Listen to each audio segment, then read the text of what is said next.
Thanks, Frank. Oh, look at my boots. So if you are free, have a drink with me. Raise your glasses for a toast to a little bit of chicken fried.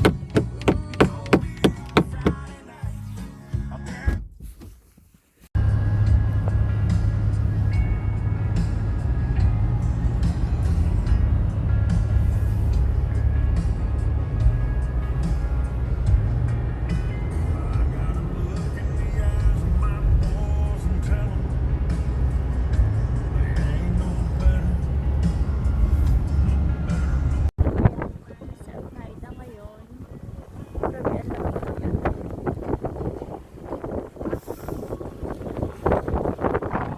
Ay ko lang si Ricky na kasi siya sa bahay. Ayan. Lahat white.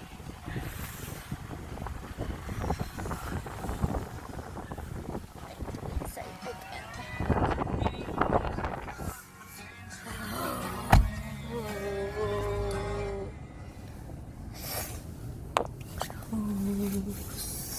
So, ayan po.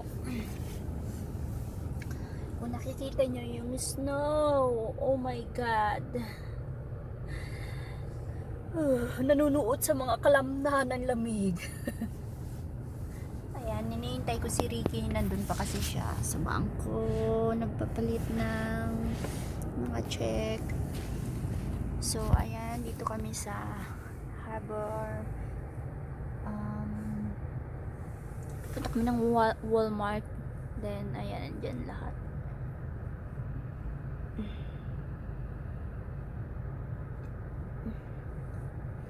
Bili kami ng dadalhin para bukas dahil we're going to Florida tomorrow morning by car. So, 19 hours ang drive. Medyo matagal-tagal pero magi-stop naman kami. Stop naman kami, hindi naman kami tuloy-tuloy ng biyahe. So ayun, para hindi din masyadong masakit kay baby sa puwet, kay Sofia.